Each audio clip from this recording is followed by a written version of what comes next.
Welcome back everyone, One Crisis here, and today we're playing some more Grand Prix World 2001. In the previous episode, we got our big, great objective of becoming FIA Formula 1 World Champions, both in terms of constructors, as you can see, position 1 with 170 points, as well as drivers, 88 points, first place, over Fernando Alonso in second. Not only did we win the World Drivers' Championship, as you're gonna see here, I said here, we won the Constructors by a significant margin over Prost, over McLaren, and over Ferrari as well. If I remember correctly, it was Ferrari that finished second actually because of points differentials. So this did happen. But yeah, over a significant margin over second place, but we also won the World Drivers' Championship with a very well, Alonso has a slight margin over Coulthard, but we went into the final race like needing to win. Panis needed to win, and then David Coulthard and Ralf Schumacher didn't show up, and that let us easily win that race. It wasn't that difficult, but it was assisted by the fact that in the last two races there was rain, and our cars were specifically set up for wet weather conditions, because I know rain is significant in these tracks. So as a new house rule that was suggested by Ace, friend of the channel, he suggested that I didn't use rain points. I'm not going to go that far, even though there are very do it that way. I instead will limit the amount of rain points I can use to 4 per driver at most. And even then it will depend on the driver that they have, because I think Panis only needs like 2 to be a very good wet weather driver. Alonso does need the 4, but I don't think I'll use that many. At best I will be using like 2 per driver most of the time. In any case, this in terms of Drivers' Championship, it's the worst champion of the safe. Michael Schumacher is the only other champion, but at the release is won with 92 points,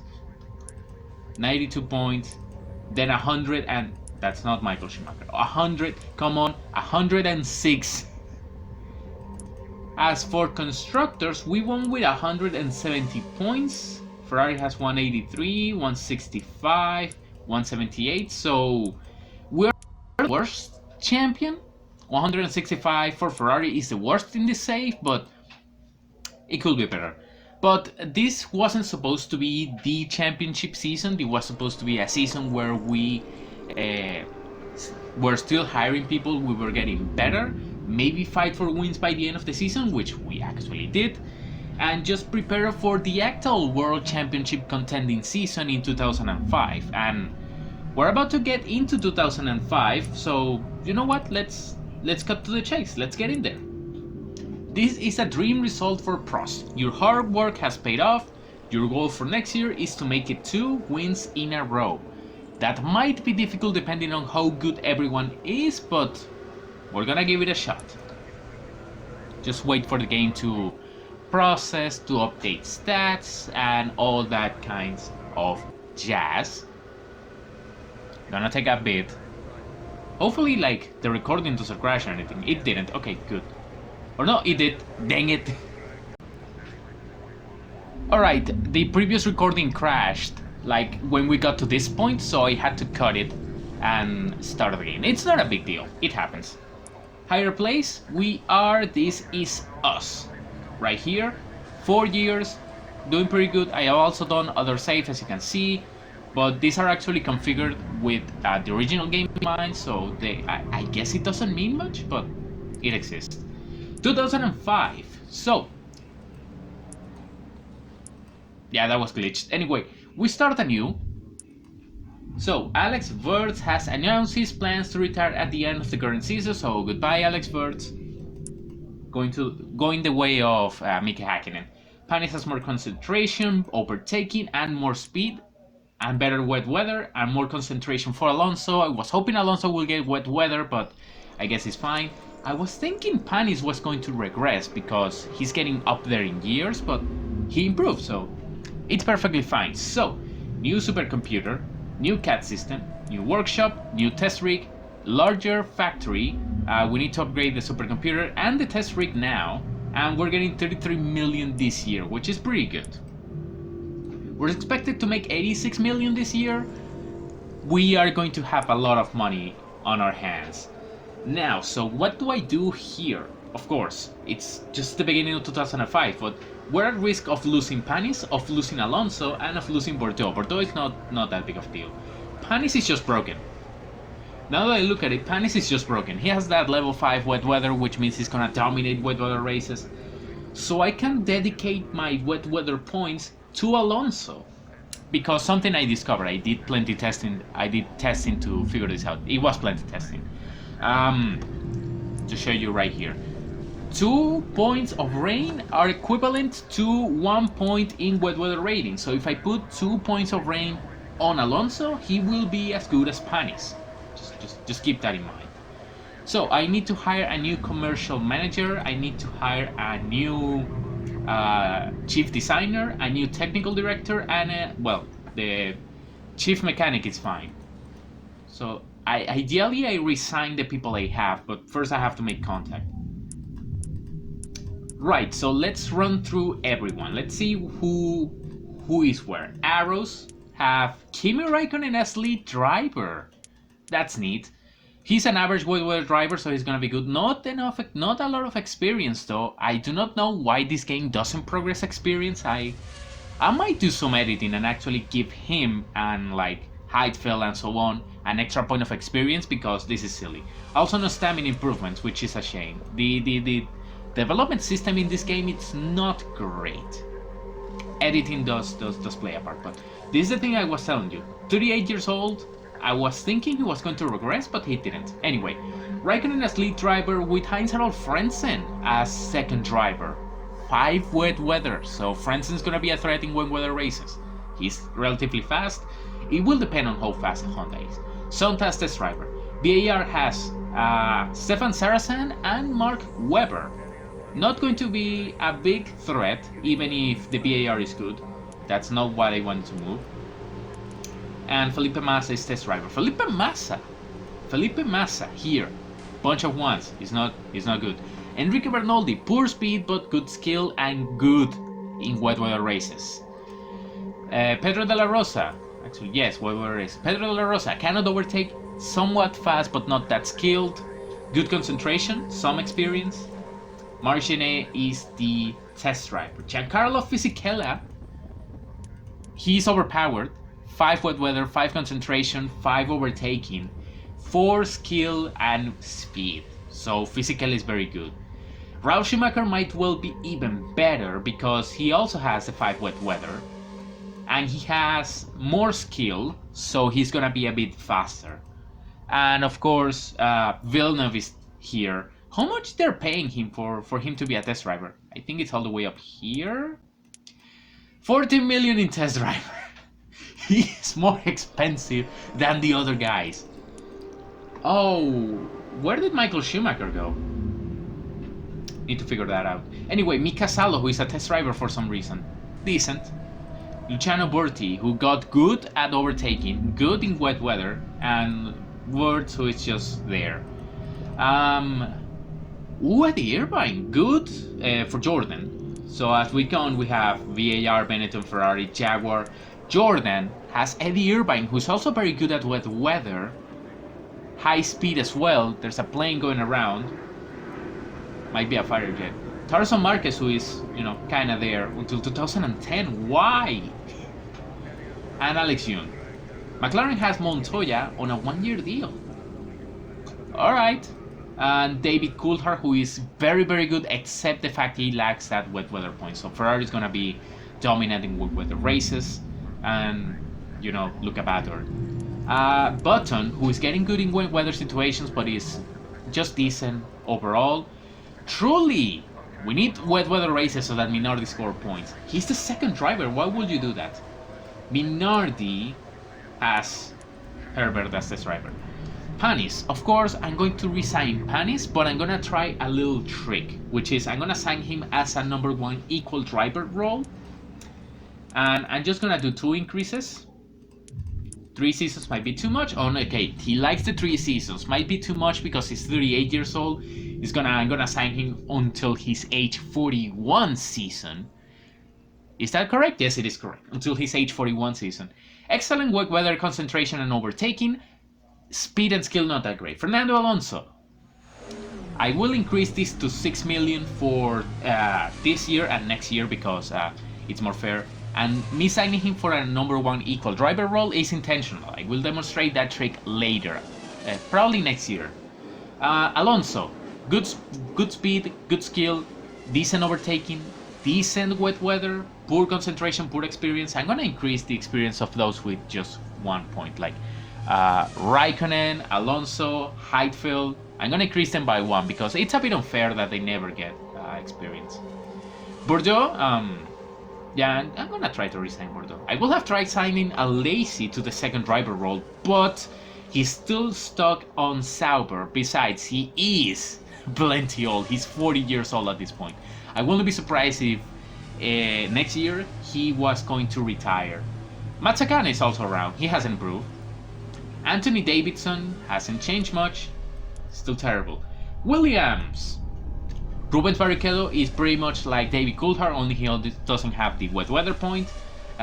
Just Verstappen does have it, so he might be faster than Rubens at that point. And Heidfeld here in the test driver seat. Michael Schumacher doesn't have a seat. He was fired. What the I'm not gonna say that, but why in the world would you fire Michael Schumacher? I guess he was so pissed off. Let me try to make this make sense. I guess he was so pissed off at the underperformance of Jaguar, which I'm pretty sure I fixed because I did something. He was so pissed off at the underperformance of Jaguar that he bought himself out of his contract and left, but he's now a free agent. I wonder if we'll see him again in 2006, or we might see him again this year if one of these guys decides to fire their own driver to get Michael Schumacher, but this is insane. Then again, he's worth 27 million in salary, 10 million in championship bonus, so he's a pretty expensive boy. Everyone else is out here. Sato doesn't have a contract. Patrick Lemarie, Thomas Enge, those guys. Justin Wilson, Alan McNish, Antonio Pizzonia, no contract. Hagginen is out here, retired, living a good life. Alonso, like I said, I'm gonna resign Alonso. I'm not gonna sign Michael Schumacher because he's gonna dominate, and this is supposed to be a French team. I'm gonna sign Alonso to the number 2 role. I'm gonna increase this. Actually, it's just supposed to be 2. I'm gonna sign him for 3 years. We're not gonna get that far, but I'm gonna sign him. And through editing, I'm gonna increase his salary to 6 million. Not minus 5.4 million, 6 million in costs. And Bordeaux, I'm gonna try to re-sign Bordeaux because we don't get any bonus from like signing anyone else. I could like save Trulli, he has some experience and some skill, but it's unnecessary. Or I could sign someone with more experience. I could sign Michael Schumacher and keep everyone from keeping him, but I'm not gonna invest 27 million in a test driver. You tripping. I could sign Alan McNish. It could be Alan McNish, but you know what? I want to keep more French drivers than any other kind of driver. And none of them are, you know, French. So I guess it's gonna be Bordeaux, because no other French drivers out there available. I'm gonna get you for 3 years, boy, and I'm gonna give you 2 in each. Championship bonus is too low, but don't you worry, it's fine. Only Alonso is locked up. Now, commercial manager.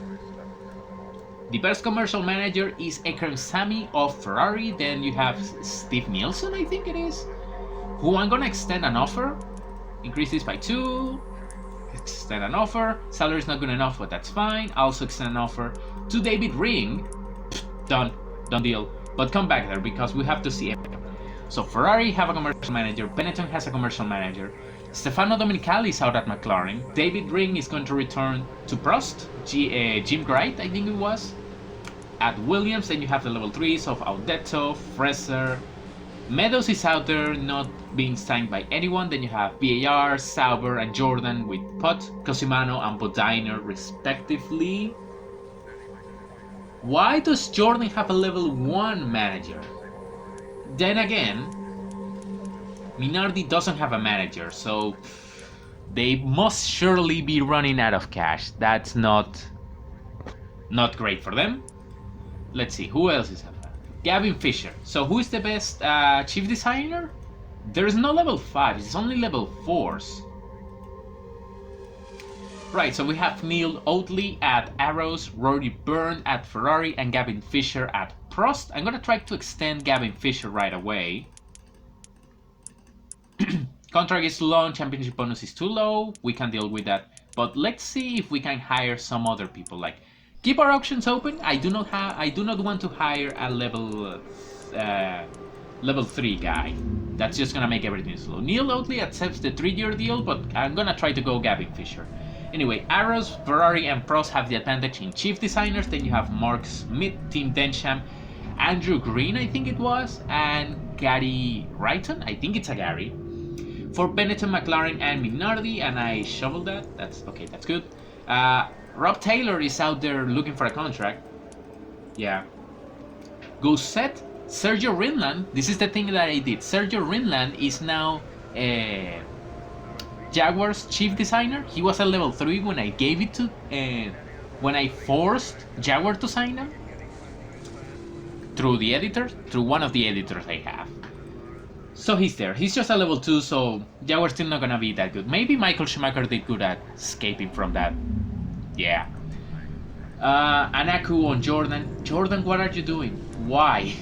Anyway, here's a bunch of people that's still out there. Nick Wirth. Now, Gavin Fisher has been extended. I need to, before I forget, because I can actually do this. I'm gonna sign trainees here, because that's the only thing I can sign due to my house rules. Engineering. The best engineer is not even Adrian Newey is a level 5. That's interesting. Ross Braun is 14 million and he's just a level 4. He has regressed. So, Braun, Simons, Ramf and Newey are the only level 4s. So, next year the only good teams are going to be BAR, McLaren, Prost, and Williams. That match up to the chief designers means that the only good ones are going to be Ferrari and Prost. So next year, 2006, it's going to be Ferrari versus Prost. Actually, never mind. Mark Osler is their technical director, so that's gonna suck for them. We might be the best team next season, but that will depend on what BAR, McLaren, and Williams can put up. And Densham is not that bad. Same with Wrighton, he's not that bad. But anyway, let's focus. So these are gonna be your top teams for 2006. I'm gonna extend some offers. Signing New is gonna be a bad idea. We're not Aston Martin though. But I'm gonna try to extend Willie Ramp because it's actually pretty solid and level 4 is more than enough for this game. But I'm gonna extend offers to everyone just to have our options open. I'm not gonna extend an offer to Ross Braun though.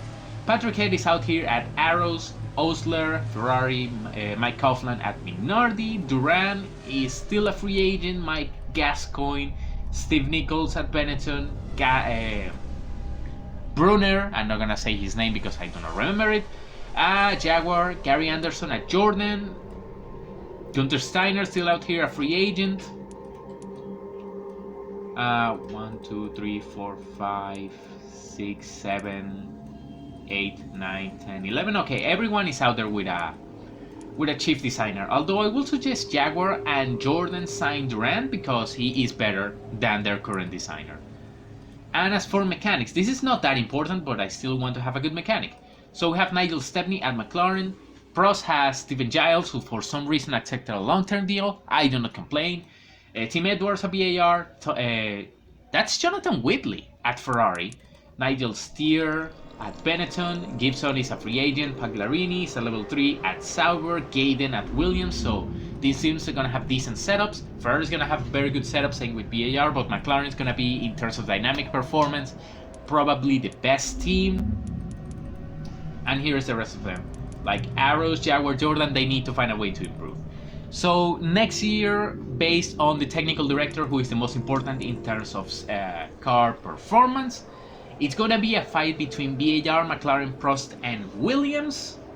Ferrari might improve their car faster because they have a better technical director than those teams. And Arrows has a good, chief designer. Ferrari has a better chief designer than those teams. But we're the only team with a combination of good chief designer and good technical director. Which means 2006 might well be a dominant season. You know, Prost dominance might bore fans. Now, what do we have here? We have the level 4 factory. So, pretty good. Now we're going to improve our CAD facility to level 4, our supercomputer to level 2, our test rig to level 3, and our workshop to level 4. So let's start that work right away. Remember, due to house rules, I'm doing this slowly and methodically. And I'm going to start building a camp facility. Why do you do not build up the wind tunnel? Because most of the time I skip the wind tunnel phase, so it's not gonna be that important. But you need the chassis.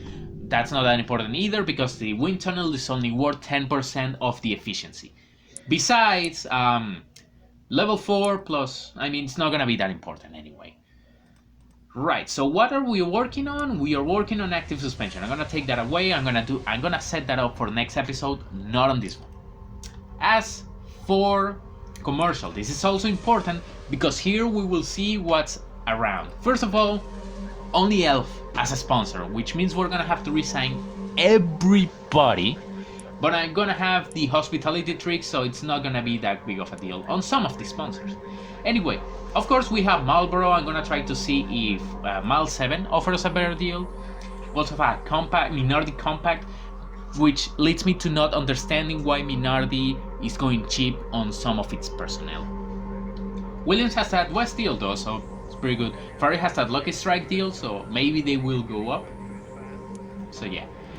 Big important areas, another fire planes going around. So, we have Renault having Prost and Jordan as their teams. Unfortunately, Renault, I don't think it's going to increase their R&D support for next year, so we're only going to have partner and customer deals. We're going to go for the partner deal, of course. BMW has Sauber as the works deal, which makes sense. They did this in real life. Benetton has the partner deal. Honda, Williams, that partnership has returned. It did not go to plan that time it happened, but we will see what happens on this occasion. Asia Tech has Jaguar and Arrows. Minardi with the partner on the deal.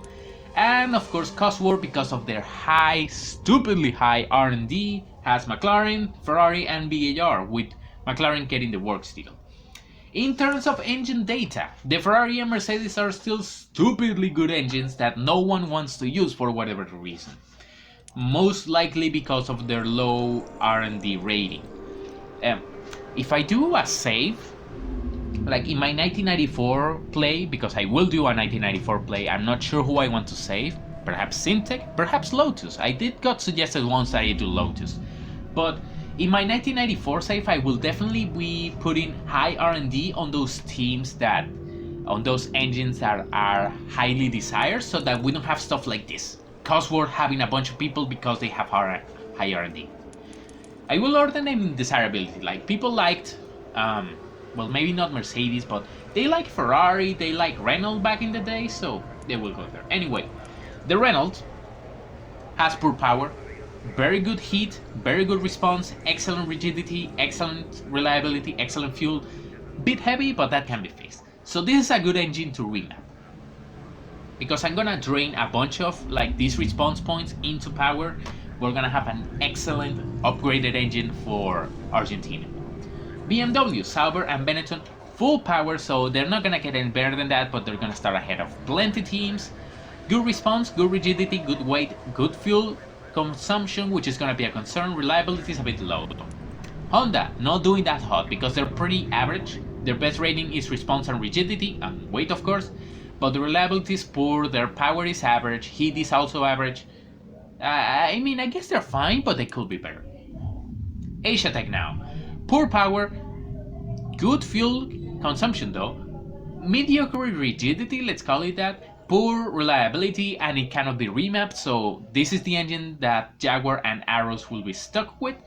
And Cosworth, who is pretty good all around, solid power, but poor reliability, so maybe we will see engine failures from McLaren, Ferrari and BAR. Tire. Of course, nearly everyone has a Michelin deal. Prost, Ferrari, McLaren, BAR, Aros, Benetton, Minardi, Williams, Sauber, Jordan. Only Jaguar has a Bridgestone deal. Again, I think that's an effect of the R&D, but I'm not sure. Maybe just they decided Michelin was the better supplier, which is wrong because Jaguar's gonna have the advantage in pretty much everything. But since most of the teams are on Michelin, we don't really have to bother about Bridgestone. Just know that Bridgestone is the better tire. So, the hard and the soft have the same grip, but since the AI is only use hard, we're gonna focus on the hard. Excellent resilience, which is gonna be a problem in tracks like Austria or France with high tarmac. The AI will have negative grip. Poor temperature though, and stiffness is pretty solid. Grip could be better. The soft doesn't have that much resilience, so that's something we could work on. The intermediate and the wet are excellent, so even with this work steel that we have, we're not gonna be able to get much better than the AIs with the tires. We will try though, and of course the Bridgestone is just overpowered. Yeah. Fuel. Mobile has Benetton and Jordan as their Benetton the works team, Jordan the partner deal. Shell the same with McLaren and Aros in that order. Texaco has Sauber and Williams with a long-term deal. Petrobras has BAR and Minardi. Niseki Mitsubishi has only Jaguar. No one wants a deal with BP, and we have a long-term deal with ELF, which will run out at the end of next year. ELF is the better fuel, simply because they have that much engine tolerance that increases, in some way increases the heat rating because the engines don't overheat as much, and engines do not wear out as much. Performance, Texaco has good performance, but poor engine tolerance, so there's that. Engines. What am I gonna do here? I'm just gonna start setting things up. Like to leave this ready for episode 1. I'm just gonna put 2 here, 1 here, and 1 here. Nothing on BIP3. And I'm gonna bring Castrol because I'm gonna keep Castrol happy. I'm gonna bring Parmalat, not Parmalat, but I'm gonna bring Credit Suisse, and that's about it. Going to keep just 1% on people that I want to talk to. So Marlboro, Miles 7, Renault of course, and only Renault. Ideally, I don't resign the people I had, because I want to do the little trick where I unlock the hospitality advantage, so I'm gonna keep someone on. In this order, Acer, I'm gonna keep people on Castro and Great Suisse because I want to keep them. Fiat, HSBC, Panasonic, sure, why not? Not bad.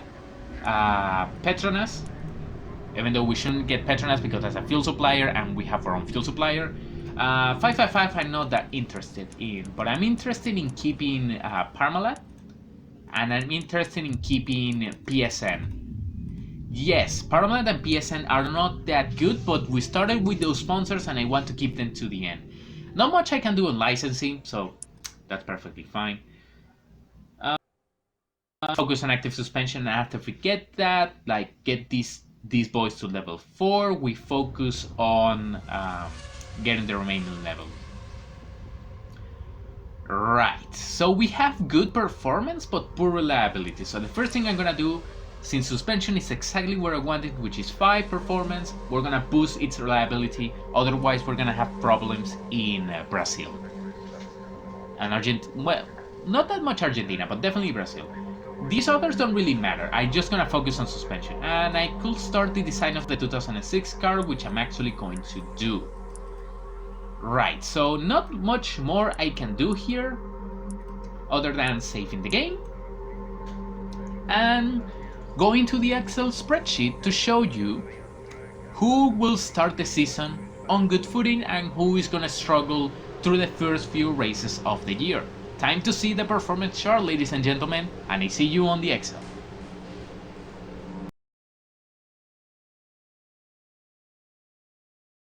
The Excel. So, what has changed? First of all, let's go from the bottom up. In 2003, Jaguar was terrible. They got a bit better for the end of 2003, but they were still terrible. And for the start of 2004, despite the fact that I forced them to hire Sergio Rinland, they are terrible. So, Sergio Rinland regressing probably did have an effect on the performance of Jaguar. At the very least, they're a bit better, probably again because they have Sergio, but yeah, suck. Anyway, next up, Minardi. They were mediocre, they were close to us, but they could have improved. They did improve a bit, but for 2004 they regressed a tiny bit, not as bad as they were at the beginning of 2003, but they certainly can improve. I will leave ourselves for last. After that we have Sauber, who got better, never managed to beat anyone in terms of overall pace, but they did manage to improve, and it looks like, dang it, everything is not working. And it looks like the performance has improved enough for them to be the the 5th best team in Formula 1, right ahead of Benetton, right behind us. Let's see, who else? Jordan started alright, they were fine, all trapped in this midfield. This midfield pretty much stayed the exact same way. The problem for not BAR, Jordan, is this. Their performance just tanked for whatever the reason. So they will be fighting with Jaguar for most of the year. BAR saw not the same fate, but at the very least they remained around the same performance level they had. Actually no, they actually regressed a bit relative to 2003. Same with Arrows. Actually I'm saying 2003 when it should be 2004. Anyway, I forgot to change this. Anyway, BAR and Arrows, similar performance, but they have both regressed relative to 2004. Benetton has gotten better, like all, they did improve. They did fall behind BAR by a slight bit, and then their new performance is a bit better than at the beginning of 2004, so they are on the up. However, Sauber just beat them to the punch, so there's that. Williams did get ahead of Ferrari, so there's that, but they regressed. Ferrari got a bit better, but still lost to McLaren and Williams. They have improved a lot. They are the best team in the 2005 season. And McLaren became the best, started as the best team, became the best team, regressed to second. As for us, we started as the 9th best team, right ahead of well ahead of Jaguar, just a bit ahead of Minardi, away from Sauber, definitely far away from the midfield, and well behind the top teams. By the end of the year, we were the 4th best team with a significant gap to the top 3, sorry. But, we were around there. The 2004 car, it's basically the 2005, it's 2005. The 2005 car definitely seen better performance.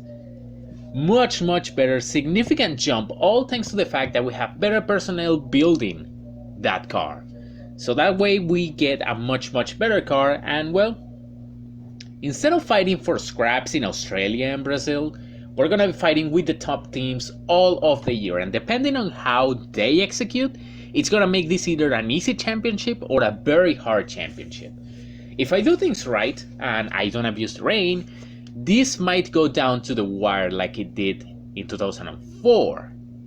Or, if I do it even better, it won't go down to the wire and it will be an easy victory like Ferrari did in 2004. Anyway, I hope you enjoyed this particular episode. This is just a build-up. And I will upload this particular episode and upload the actual first episode of the 2005 season, basically within hours of each other, so that you can straight in jump into the new season.